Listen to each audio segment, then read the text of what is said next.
এই সাইডে দেন, এই সাইডে দিলে সুন্দর হবে। কৃষ্ণ প্রসাদে মালা বললে তোকে যেতে বলেছি, কি করে যাবো ভাই? কৃষ্ণ তাকে নিয়ে ভালো হয়ে যাওয়া বললেন ছলনা না করলে তুই যেতে পারবি না, তোকে যেতে হবে, ছলনা করতে হবে। রাধারানী বললেন ছলনা করিতে করিতে তো আমার সারা জীবনে জনমত চলে গেল, আর কখন ছলনা করবো ভাই? বললেন ছলনা না করবি তো তুই তোর গোবিন্দের দেখা পাবি, তোকে ছলনা করবো আমি বলে দেব। তুই নয়নের তলে বহু হাসিয়ে দিয়ে মরার মতো কান্না করবি, যেন তোর সর্বনাশ হয়েছে। শাশুড়ি কান্না শুনে যেন এসে দেখে তুই কাঁদছিস, জিজ্ঞাসা করবে, তুই বলবি আমার পক্ষে অমঙ্গল হয়েছে, তোর পক্ষে উপলব্ধি আমার সূর্যদেবের পূজা করতে হবে। সখীর কথা শুনে, বৃন্দাবনের কথা শুনে রাধারানী আমার তাই করি না। কি করলে রাধারানী গগনে বসানো টাকা দিয়ে এবার কি করলেন? হাও মাও করে রাধারানী কেঁদে উঠলেন। কেমন কাঁদে কাঁদে রাই নিজ ঘরে যায়,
রাধারানী অদনে কঠোর খানা চাপা দিয়ে নয়নের জল উঠছে আর হাওয়া করে যাচ্ছে।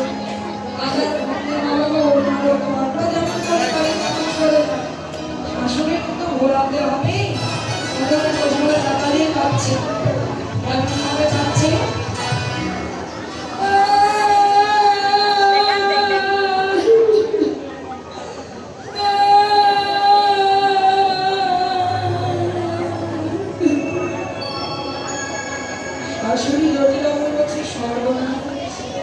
আমার 10টি নয় 5টি নয় একটি মাত্র বৌমা এমন করে মরা কথা কাছে কেন রেখে যায় তো?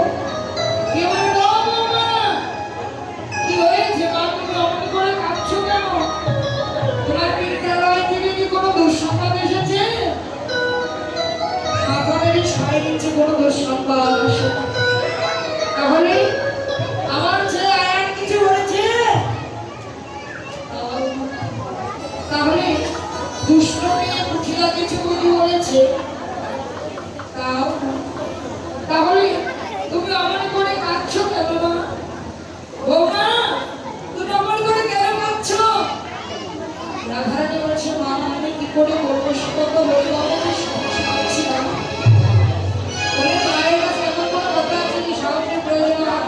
নির্ভয়ে বলো, নির্দ্বিধায় বলো, কি হয়েছে? দেখো বাবা, বাবার কাছে পিতার কাছে সন্তান কিন্তু গোপন কথা বলতে পারে না, কিন্তু মাতার কাছে মায়ের কাছে সন্তান তার গোপন খবর গোপন কথাও বলতে পারে। তো বললে আমি তো তোমার মায়ের মতো, তো তোমার যে সকল কথাগুলো আমার কাছে নির্ভয়ে বলবো। রাধারানী বললেন, বলবো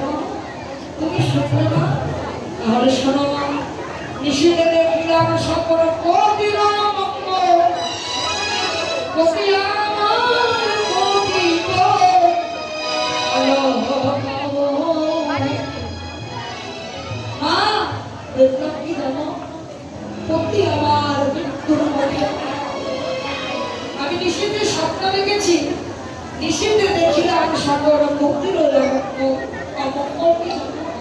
তুমি শুনবে মা, আমি দেখলাম আমার হাতের শাখা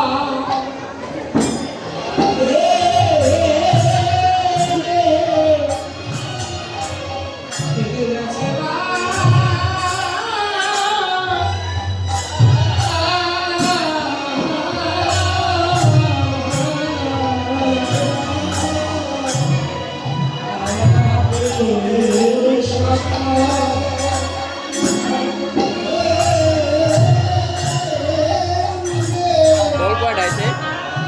দুইটা। দল দুইটা আছে।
রাধারানীর কথা শুনে রাধারানী যখন নয়নের জলে কাঁদছে শাশুড়িকে ভোলানোর জন্য, আর এদিকে কৃষ্ণ কৃষ্ণবাদী সেনা আশীর্বাদ করি সুশিক্ষায় শিক্ষিত হও, কৃষ্ণবাদের মধ্যে হোক।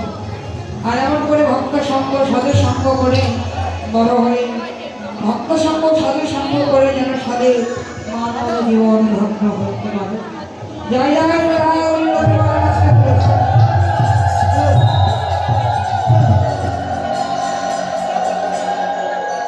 শাশুড়িকে ভোলানোর জন্য রাধারানী কাঁদছে, আর সন্তান হারিয়ে যাবে বলে, মারা যাবে বলে হাওমাও করে জটিল উনি কাঁদছে বলে, ও বাবা তুমি কি অলক্ষণে স্বপ্ন দেখেছ? বৌমা 10টি নয় 5টি নয়, একটি মাত্র পুত্র তুমি তার এমন করে স্বপ্ন দেখেছ? তুমি আর কিছু দেখনি বৌমা?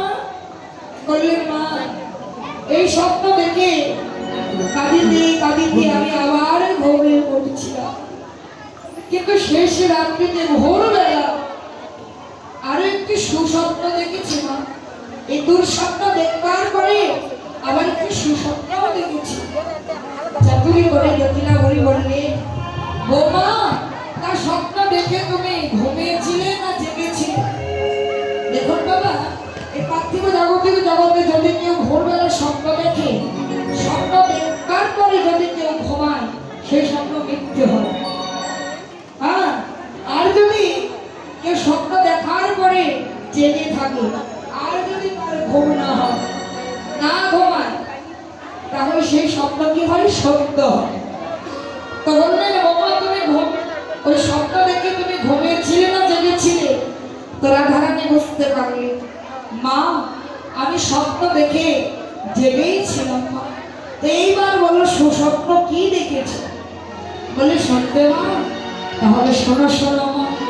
আমি দেখলাম কি জানো, এক দেবতা আমার কর্ণমণি এসে যেন বলছে, আমি কাঁদছিলাম, এসে বললেন রাধে তুমি আমাকে করে কেঁদো না, তোমার সকল অমঙ্গল দূরে যাবে, তোমায় পূজা করতে হবে। তো বললেন মা কি পূজা করতে হবে বৌমা আমায় বলো দেখি। বললে শুনবে মা? তাহলে শোনো শোনো মা। সূর্য দেবা করলে তো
কি কি লাগে বৌমা?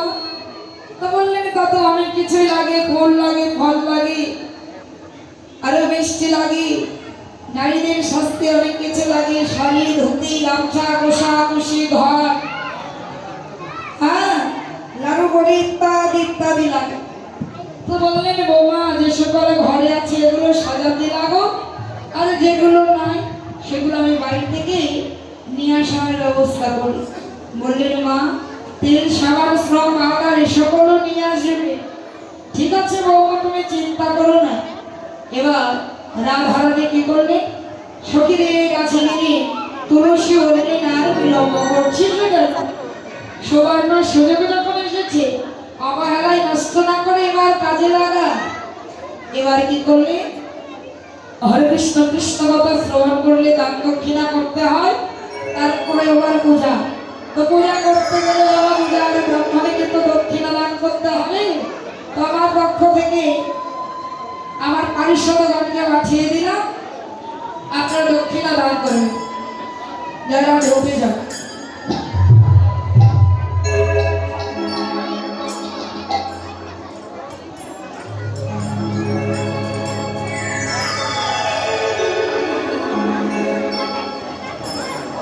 এবার কি করলে, তুলসী গাছে আর বিলম্ব করিস না, আসলে সাজিয়ে নে। তুলসীর বচনে সব সখী গণ, তুলসীর বচনে সব সখী গণ, তুলসীর বচনে সব সখী গণ, তুলসীর বচনে সব সখী গণ, মুদিবার ঘরে মুদিবার ঘরে।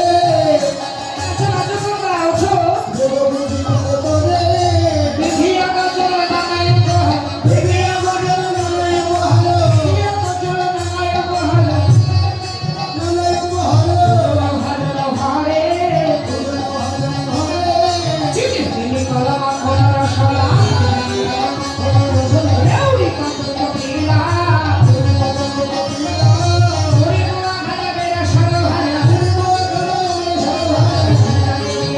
তা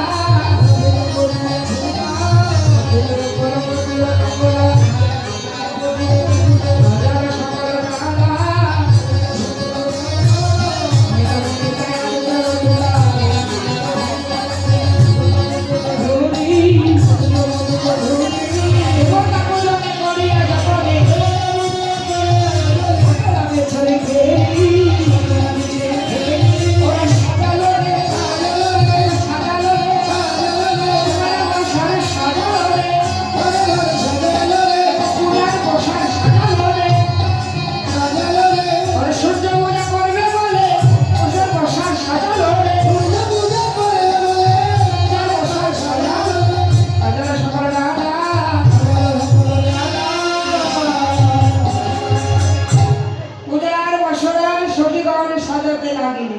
হ্যাঁ, সাজিয়ে যে যার মতো বসে আছে, কিন্তু আরো কিছু আনবার যে বাকি আছে এগুলো নিয়ে কুঠিলা এলো, জটিলা উড়ি এলো, কুঠিলা পাশের বাড়িতে ছিল। হ্যাঁ, এমন তো সময়ে যখন সূর্য পূজায় দেওয়ার জন্য, পূজা তো উদ্দেশ্য ছিল গোবিন্দ পূজা, কিন্তু ঘরে বসে ওরা বসরা সাজিয়ে নিয়েছে, এবার ধরে দিতে হবে। বাড়িতে যেহেতু আছে জটিলা কুটিলা কৃষ্ণ নাদিনী, গোবিন্দের নাম ধরে আর তো ধরে দিতে পারলো না বাবা। কি করলেন, সূর্য পূজার নাম ধরে, সূর্যদেবের নাম ধরে ধ্বনি করতে লাগলেন, যাই যাই সূর্য পূজা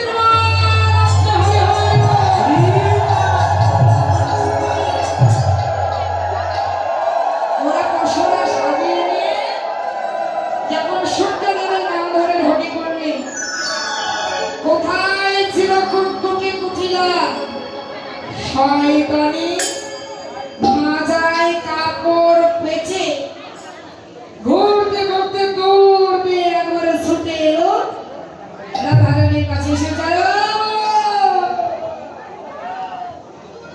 এত উলন ধরে যায়, ধরে কিসের বল দেখিনি। আরে আমার বাড়িতে তো কোনো পূজা পার্বণ হইল, আমার করে পুরো উলন ধরে যায়, ধরে করছিস কেন? বলিতে না বলিতে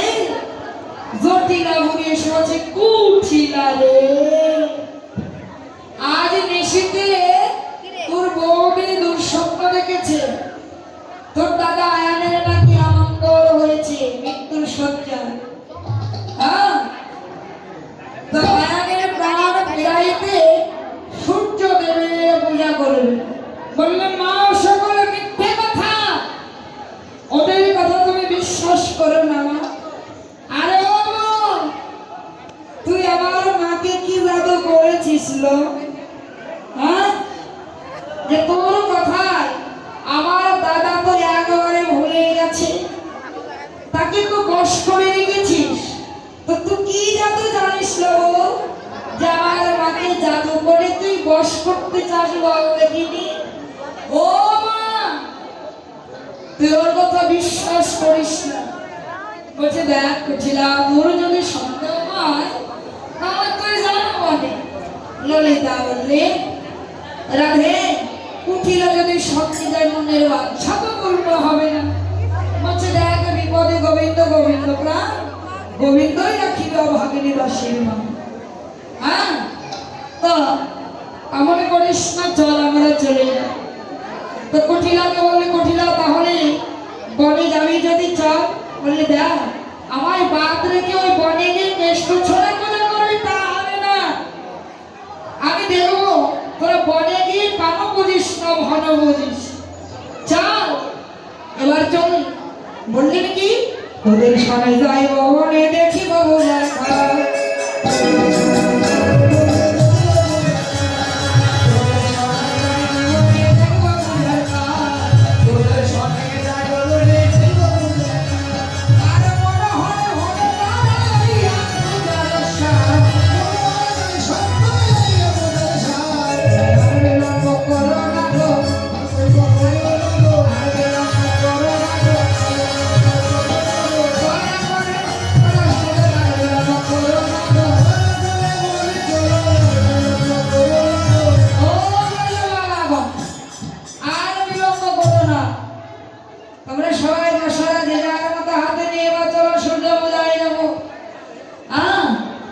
তুলসী কি করলে ভালো একটা শাড়ি পরে এসেছে, কিন্তু শাড়ির ভিতরে আছে পেঁয়াজ।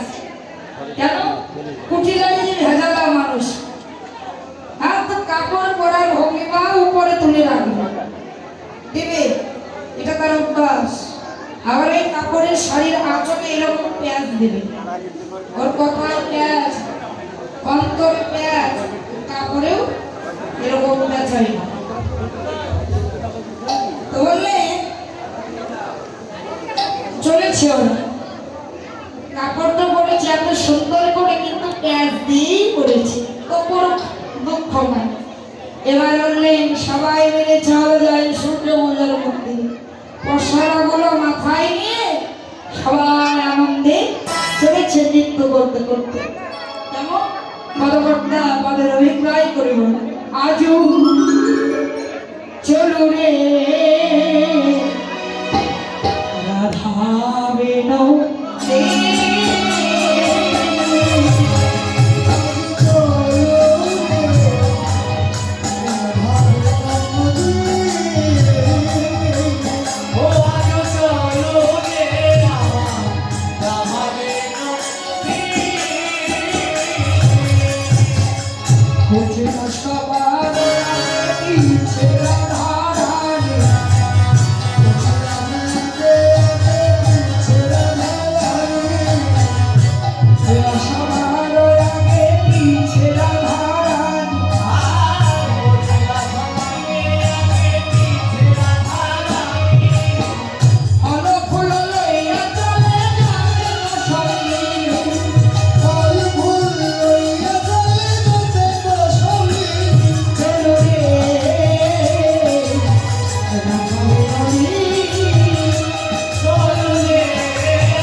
সৃজন করেছে গো, তৈরি করেছে।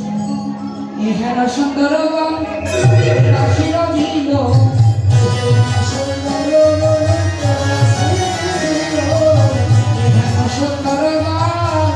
রাশির ঝিল,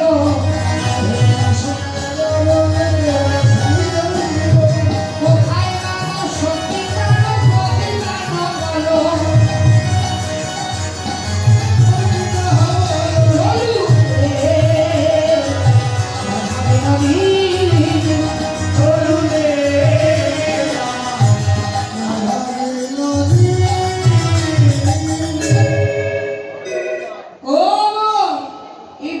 তৈরি করেছে তাকে দেখতে কেমন, তার অঙ্গের গন্ধ কেমন, তার বাড়ি কোথায়, কোথায় তার বাস?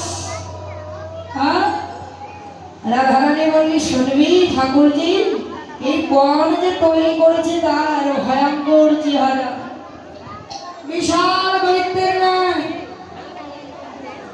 তাই ভাবো, যদি কেউ বিধবা রমণীকে পায়, এই বন যে তৈরি করেছে, ওই বিধবা রমণীকে দেখলে তার কাছে তার অঙ্গে প্রবেশ করে তার কুল ধর্ম নষ্ট করে ছুঁড়ে ফেলে দেয়। হ্যাঁ, অষ্টভঙ্গ অঙ্গবন্ধ অতি মনোহর নাগের আশায় একবার প্রবেশের ভিতর তার দেহের ভিতরে প্রবেশ করে তার কুল ধর্ম নষ্ট করে, সতীত্ব নষ্ট করে ছুঁড়ে ফেলে দেয়। এখন বলেছে থরথর থরথর করে কুঠিলা কাঁপছে, চলিতে না চলে আয় অবশ্য হইল না, চলিতে না চলে আয় অবশ্য হইল না, চলিতে না চলে আয় অবশ্য হইল না, চলিতে না চলে আয় অবশ্য হইল না। হরে বিরা ভিতর না, হরে বিরা ভিতর না, হরে বিরা ভিতর না, হরে বিরা ভিতর না। হরে বৌদি আমার ধর ধর, বৌদি আমার ধর ধর, বৌদি আমার ধর ধর, বৌদি আমার ধর ধর, আমার রক্তটাকে ধর ধর, বৌদি আমার ধর ধর, ধর ধর, বৌদি আমার ধর ধর। এবার ঘরে গিয়ে রাধারানীর কাছে থর থর থর থর করে কুঠিলা কাঁপছে, আর রাধারানীর চরণ ধরছে, চলিতে না চলে পা অবশ্য হইল না। ঘরে গিয়ে রাধারানীর পা, যখন রাধারানীর পা ধরছে, রাধারানী বলছে ও মা একই একই নাজে মরিও ঠাকুরজি,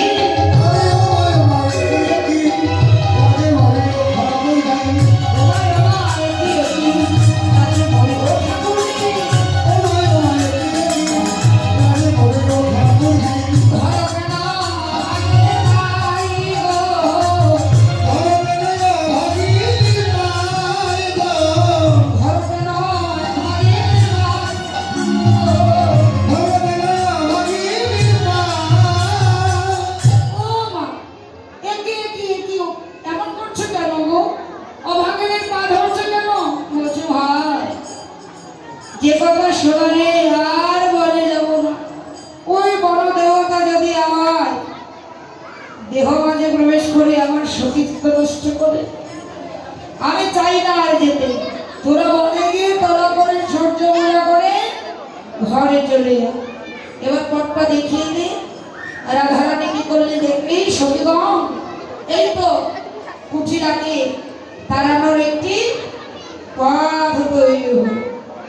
সে যখন যেতে চায় না, এবার ওকে বিদায় করে দিল। কি করলেন? বিদায় করে দিলেন, পথটি দেখিয়ে দিলেন। ওই পথে কুঠিরা বিদায় হলো।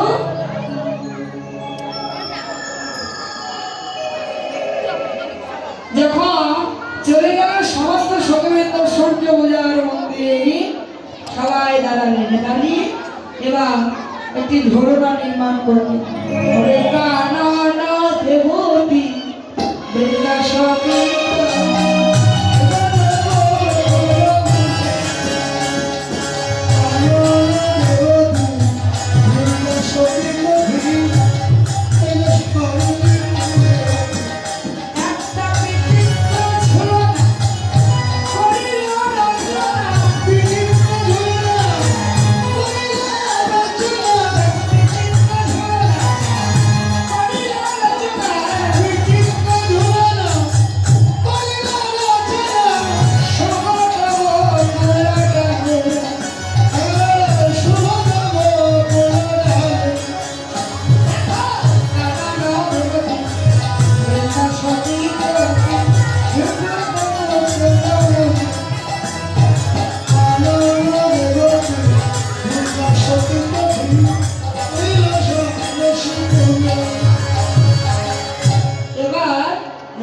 গোবিন্দকে যুগল করে ওই ঝোলনার উপরে বসায় এবারে ঝোলাতে লাগিল। দেখো ঝোলাইতে লাগিল, ঝোলাইতে লাগিল, ঝোলাইতে লাগিল। আর ভাই আর গোবিন্দকে ঝোলাইতে লাগিল, গোবিন্দকে ঝোলাইতে লাগিল। আমি সখী গণে ঝোলাইতে লাগিল, গোবিন্দকে ঝোলাইতে লাগিল। ভাই আর গোবিন্দকে ঝোলাইতে লাগিল,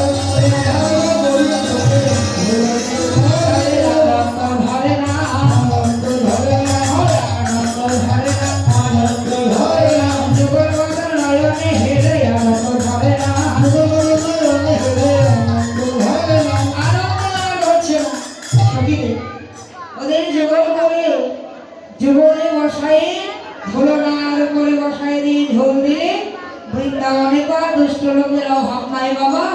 রাধা গোবিন্দের ঝোলনে খেলা দেখে জটিলা কুটিলার কারণে কুমন্ত্রণা দিলেন।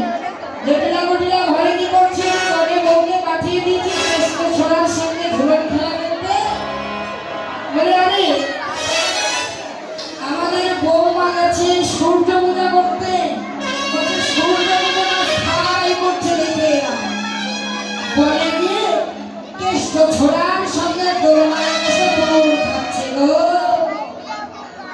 কুটিলা বলছে বিশ্বাস করলেন তো না, আমি তো বলেছিলাম এমনটা হবে, বিশ্বাস করলেন না। চল নিজে চোখে গিয়ে দেখবো। সুর পাখি নামে এক পাখি সে রাধাকে কর্মমূলে বললে, রাধে কি করলে তাড়াতাড়ি করে করে না, ওই যে এলো জটিলার কুঠিলা। রাধার গোবিন্দ আরো যে মনের আশা করতে হলো।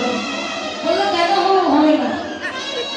দেখো যে সরকার ফুল নিয়ে এসেছে পূজা করবার জন্য, কিছু ফুল ছড়িয়ে দাও, আমি কানো ভালো হয়ে ফুলের ভিতর দিয়ে থাকবো, তোমাদের সঙ্গে যখন যাবো আমি প্রয়োজন মতো কথা বলবো। আর বিলম্ব করলেন না, ঝোলনা থেকে নামাইলে নামি গোবিন্দকে ফুলের ভিতরে এলো পায়ে লাগবে, ফুল ছড়িয়ে ছড়িয়ে দিয়ে কারো তখন ভালো হইয়া ফুলের ভেতরিয়া ভালো হইয়া ফুলের ভেতরে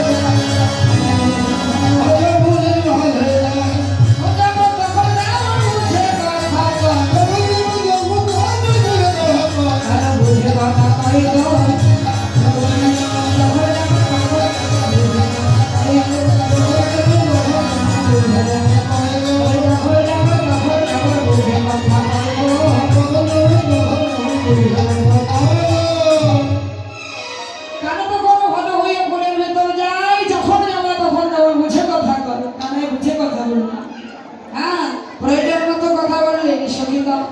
এবার ওরা ঘেরে বেড়ে হয়ে বসলে। হ্যাঁ এদিকে জটিলা গমনগত সঙ্গে সশঙ্কিত, জটিলা গমনগত সঙ্গে সশঙ্কিত, সূর্যের মধ্যে সঙ্গে হইলই উপনীত, হইলই উপনীত। দিনময় প্রণামিতে আইয়া জটিলা, দিনময় প্রণামিতে আইয়া জটিলা, দিনময় প্রণামিতে আইয়া জটিলা, দিনময় প্রণামিতে আইয়া জটিলা। ওরে দেখে লোক বসে আছে বিশালের গলা, দেখে লোক বসে আছে বিশালের গলা, দেখে লোক বসে আছে বিশালের গলা, দেখে লোক বসে আছে বিশালের গলা। তোমাদের পূজা করবার জন্য পাঠিয়ে দিয়েছে, আর অমর করে বসে আছো। কুণ্ডলতা বলছে আমরা বিগ্রহ বাইনায় বলে বসে রয়েছে কেন? জটিলা কহে কেন, কোথায় গেল বটু? কুণ্ডলতা বলে মা তোমার কথা হলো বটু, তাই আসে নাই বটু। তো বটু আসে নাই, পূজা কি করে হবে? বলে না একটি ব্রাহ্মণ আছে, তার খোঁজে নিয়েছি, মা অল্প টাকায় পূজা সেরে দেয়। তো সে কি ব্রাহ্মণ, তাকে তারা করে নিয়ে আসো। কি বলে যাচ্ছে মা, আরো এক ব্রাহ্মণ আছে গর্গমণির শিষ্য, আরো এক ব্রাহ্মণ আছে গর্গমণির শিষ্য, আরো এক ব্রাহ্মণ আছে গর্গমণির শিষ্য। আরে জটিলা কহে মানে এত হতবস্য,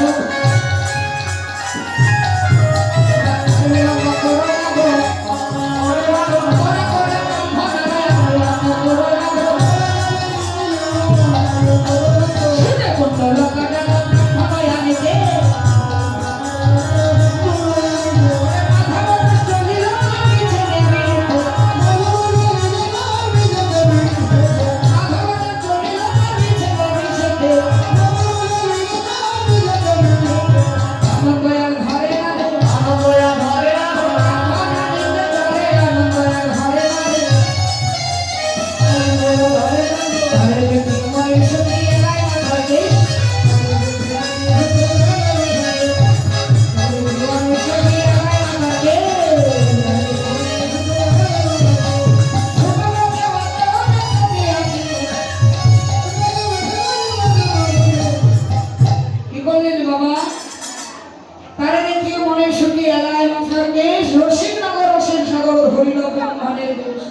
বলে মাথা ভালে গোটা কষাকষি করে, ছোট গাছা মোটা গাছা করতে আটি করে।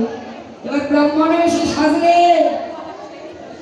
সুন্দর করে নৃত্য করছে। বাবা তোমরা ভালো করে নৃত্য করছো, তোমরাই ফার্স্ট। হ্যাঁ, তোমাদের নৃত্যই ভালো হচ্ছে, বুঝেছো?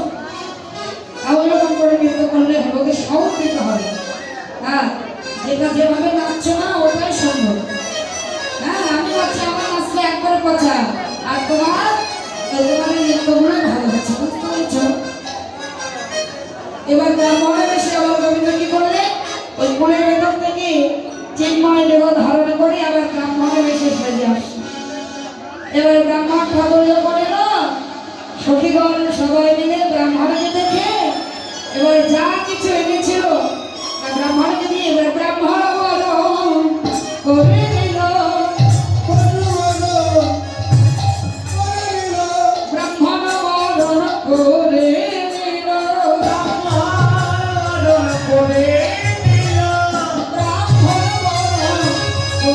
নিল, ব্রাহ্মণ বরণ করে নিল। মনের আনন্দে আনন্দে হলো ব্রাহ্মণ বরণ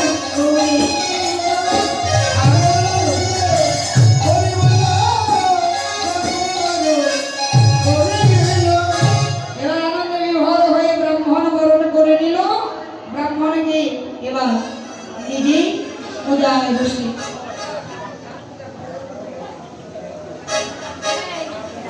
জয় রাধে রাধে রাধে, সবাই পূজা করবো আমরা। রাধে কৃষ্ণ।